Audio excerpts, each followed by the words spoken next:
स्वागत है भाई, स्वागत है।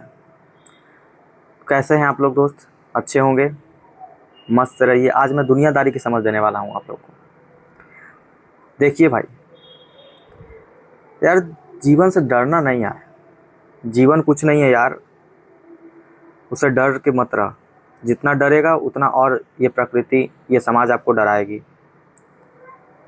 पूरे तरीके से आपको मतलब धुआं समझती है। जैसे धुआं उड़ जाता है ना, उस तरीके से आपको भी समझती है कि यह धुआं की तरह है। कुछ भी बोल के चला जाएगा, कोई कोई भी कीचड़ फेंक के चला जाएगा। सहने का नहीं। गलती देख, अपनी आत्मसम्मान को जब ठेस पहुंचता है ना, तो उसमें रुकने का नहीं, एकदम मत रुकना। दोस्तों, दुनियादारी की समझ आपको बड़ी बड़ी किताबों में नहीं मिलेगी, बल्कि सड़कों पे उतर के देखने पे मिलेगी। आम जनता की स्थिति को देखने पे मिलेगी। आप सड़कों पे जाओ तो सही, देखो कि सड़क पे कितने लोग ऐसे ही गरीब बदहाल स्थिति में रह रहे हैं। कितने लोग ऐसे हैं जो किसी भूखे को खाना खिलाना तक नहीं चाहते, अमीर हैं फिर भी। बहुत सारी ऐसी स्थितियाँ हैं। अरे मैं खुद का स्थिति ही बताता हूँ ना दोस्त। मैं दब्बू था यार, दब्बू, बैक बेंचर, एकदम बेंच के पीछे रहने वाला। कोई भी कुछ भी सुना के चला जाए।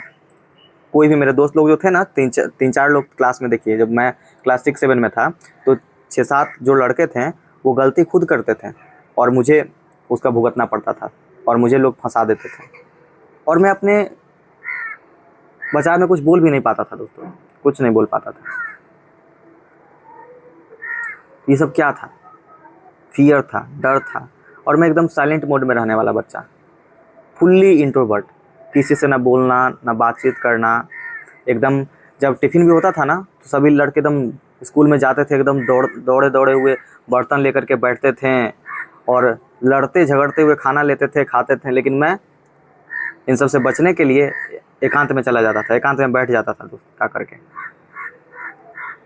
ऐसा लड़का था मैं, सोचिए। टीचर लोग भी मुझे बेवकूफ़ी समझते थे। लेकिन जब 7 क्लास में मैं गया, तो एक चीज़ देखा कि ये सब कमजोरी दिखाने से कुछ होने वाला नहीं है। ये अपना खुद का स्वार्थ है, अंदर का स्वार्थ है, और अंदर का एक ईगो है जो आपको साइलेंट और रहने में मदद करता है, आपको परेशान करता है। बोलना चाहिए, जहाँ पे बोलना चाहिए वहाँ पे बोलो, जहाँ पे कुछ करना चाहिए वहाँ पे करो। एकदम साइलेंट में रहने पे ऐसे भी खामोश लोगों को लोग पागल नहीं समझती है दुनिया। खामोशी काम नहीं देगी। कब तक काम लोगे इस खामोशी से? कब तक कमज़ोर बने फिरोगे दुनिया में? फिर मैं समझा कि सबसे बड़ी चीज़ है पावर, और दुनिया जो है पावर के पीछे ही भागती है दोस्तों। चाहे पैसे का पावर हो, चाहे पहचान का पावर हो, चाहे आपके पास व्यक्तिगत पावर हो, तो पावर इज़ एवरीथिंग। तो पावर को जनरेट करना होगा। उसके लिए मैंने बहुत हिम्मत जुटाई दोस्तों। फिर मैं जब 8 क्लास से निकला, तो 9th में मैंने एडमिशन लिया। यहाँ का मारवाड़ी हाई स्कूल है, वहाँ पे एग्ज़ाम होता है, उसके बाद फिर इंटरव्यू होता है, उसके बाद फिर उसमें एडमिशन लिया जाता है, एडमिशन होता है। तो उस तरीके से मेरा चलता था। अब नहीं पता कैसे है वहाँ पे, लेकिन इस तरीके से होता था उस समय। मैं 2019-20 की बात कर रहा हूँ।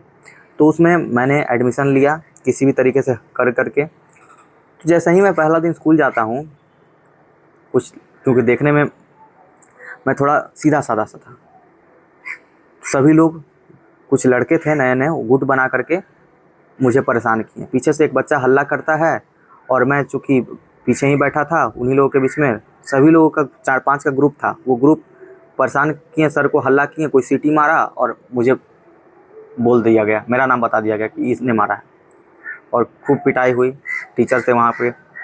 फिर मैंने समझ गया कि नहीं भाई, ऐसे काम नहीं चलेगा। हिम्मत जुटाई और स्टेज पे जाना शुरू किया। जो मेन स्टेज होता है, असेंबली लगता था 10:30 बजे के आसपास असेंबली लगता था, तो वहाँ पे मैं जाने लगा, वहाँ होस्टिंग करने लगा। वो असेंबली का संचालक बन गया और संचालन करने लगा टूटी फूटी भाषा में। पहली बार मैं गया दोस्तों, तो यकीन मानिए एकदम शिवरिंग होता था, हाथ पैर मेरा काँपने लगा।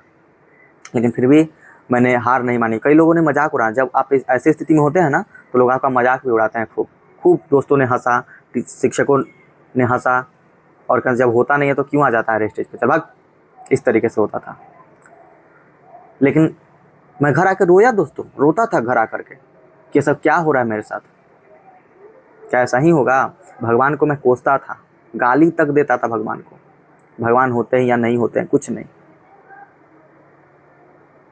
बचपन से ही आदत था आसमान को निहारते रहना, और जो प्रकृति में छिपे हुए गूढ़ रहस्य हैं उसका पता लगाने की ललक थी बचपन से, साइंटिस्ट बनने का ललक, बहुत प्रकार का। स्कूल गया तो आपको बताया कैसी कैसी घटनाएं हुई। मैं होस्टिंग करने लगा, जब मैं होस्टिंग करने लगा तो थोड़ा सा मुझे बल मिला, और जो भी दोस्त लोग मुझे इर्द गिर्द रहते थे, परेशान करते थे, मैं डट करके उनका जवाब दिया, करारा जवाब दिया। फिर धीरे धीरे वही जो मुझे परेशान करते फिरते थे ना, वो सब दोस्त बन गए दोस्तों, सब दोस्त बनने लगे, हाथ मिलाने लगे, दोस्ती के लिए हाथ आगे बढ़ाने लगे। ये सारी घटनाएं धीरे धीरे घटित होने लगी। ये भूल जाओ कि तुम्हारे माँ बाप ने क्या किया है, माँ बाप के पैसों पर राज करना है क्या? रोना मत रो, सब अपना वर्तमान का और पीछे भूतकाल का रोना रोता रहता है, बोलता है कि मेरे बाप ने क्या ही क्या है, मेरे बाप सब पी गए, किसी के बाप की आँख है, किसी का कुछ है, उधर मेरा ज़मीन बेच दिया बाप ने, मेरे लिए क्या ही क्या। अरे बाप क्यों करे तेरे लिए, उसका अपना जीवन है, उसने जो उखाड़ा अपने जीवन में, तुझे तो उखाड़ना है ना, तुझे जो उखाड़ना उखाड़ दिखा। सबके पास ब्रेन दिया भगवान ने, ये एक अजीब गैजेट है, और इसको भेड़ चाल में चल करके मत बर्बाद करो अपनी जवानी को। याद करो भगत सिंह को, चंद्रशेखर आज़ाद को, इन्होंने अपनी जवानी सही चीज़ों में लगाया, देश की रक्षा के लिए लगाया, इसलिए तो उनका गुणगान आज भी होता है ना। किताबें पढ़ो, पुराने पुराने लोगों की किताबें पढ़ो, तो उन सबसे नाता रिश्ता सबका छूट गया है, धीरे धीरे छूटता जा रहा है, और लोग सोशल मीडिया पे रील स्क्रॉल कर रहे हैं। कब तक करोगे ऐसे दोस्त? नहीं चलने वाला भाई, ऐसे यकीन मारो मेरा, ऐसा नहीं चलने वाला है। अगर कुछ करना है सचमुच में तो शुरुआत करो, छोटी सी ही शुरुआत करो, गलती ही शुरुआत करो। शुरुआत हमेशा गलती ही होती है, किसी की शुरुआत पहले बार में सफल नहीं होती है। आज मुझे ही देखो ना, बहुत हिम्मत जुटा करके मैं यूट्यूब पे आया अपनी जर्नी शेयर करने के लिए। मेरा कॉन्फिडेंस आप देख सकते हैं, लेकिन हाँ, मैंने ठाना कि मैं बनाऊंगा, वीडियो बनाना है, अपना एक्सपीरियंस शेयर करना है दोस्तों से। मैं भी चाहता हूँ कि मेरा भी फैमिली बने, यूट्यूब फैमिली बने, लोग जुड़ें, मेरे से कुछ सीखें और अपना भी एक्सपीरियंस शेयर करें मेरे से कमेंट के ज़रिए, ताकि उनसे मैं भी एक्सपीरियंस ले सकूं। दोस्त ऐसे कुछ नहीं होने वाला है, जा बाहर निकल, कुछ काम कर, और अपनी एनर्जी को झोंक सही रास्ते में, तब जा कर के कुछ अच्छा होगा लाइफ में। चल जा, कोई काम पे निकल जा। मैं भी ज्वाइन किया ना कोचिंग,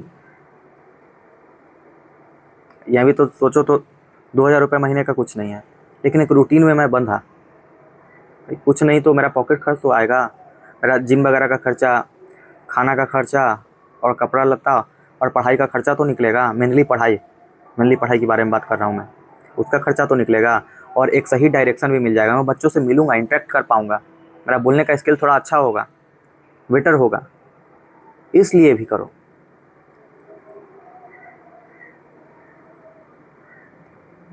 और जब अच्छा करेगा कोई काम तो अपने आप लोग जुड़ेंगे तेरे से, जुड़ते जाएंगे और भी जुड़ते जाएंगे।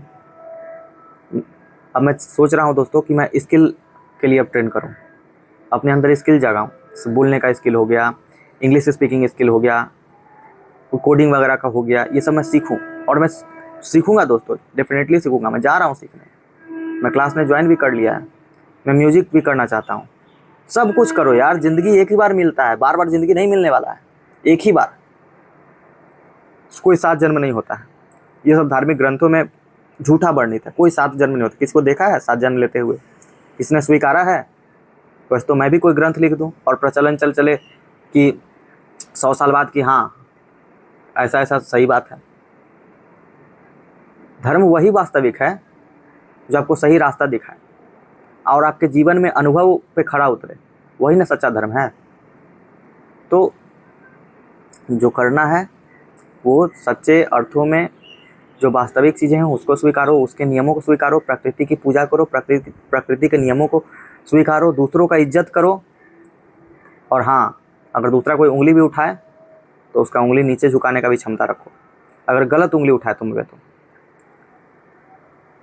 और हम उस देश के हैं ना जहाँ पे वीर सपूत ने जन्म लिया, हाड़ मांस का पुतला महात्मा गांधी, जो हड्डियों का पिंजर थे, ने अपनी ऊर्जा से पूरे देश को आज़ादी दिलाई।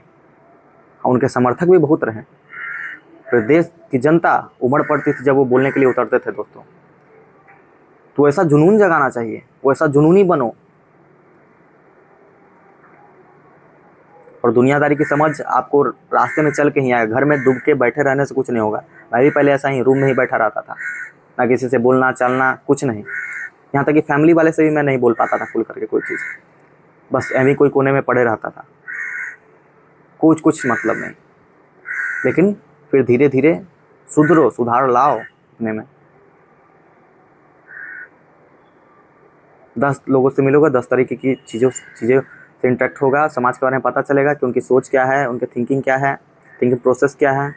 और आपके जीवन में उनके वजह से कोई बदलाव आएगा, आपके वजह से उनके जीवन में कोई बदलाव आएगा। उनके शब्द आप सीखेंगे और दूसरे की भावनाओं को जानेंगे कि लोगों के मन में क्या है, क्या विचार, आपके बारे में क्या लोग सोच रहे हैं। घर में दुबका दुबका आप क्या सीख पाइएगा दोस्त? कुछ नहीं सीख पाओगे, ऐसा ही रह जाओगे। इसलिए जाओ, दुनिया में बहुत भीड़ है, कोई भी फील्ड में जाओ बहुत भीड़ है, लेकिन उस भीड़ में सच्चे अर्थों में जो मेहनत करने वाला है वो बहुत कम है मेहनत करने वाला। तो आप मेहनती बनो, मेहनत करोगे लगातार, कंसिस्टेंसी कोई भी फील्ड में रखना पड़ेगा, तब जाकर के आप ऊंचाइयों को छू पाओगे, ऊंचा उठ पाओगे। धन्यवाद। अब मैं चाहूँगा कि अपनी भी कोई कमेंट शेयर करो, इसमें अपनी भावनाओं को रखो मेरे सामने। धन्यवाद दोस्तों, फिर मिलते हैं किसी अगली वीडियो में, तब तक के लिए धन्यवाद। चैनल को लाइक, सब्सक्राइब और शेयर करें। अगर अच्छा लगा हो तो सपोर्ट करें दोस्तों, सपोर्ट बनाएं मेरे पे। धन्यवाद।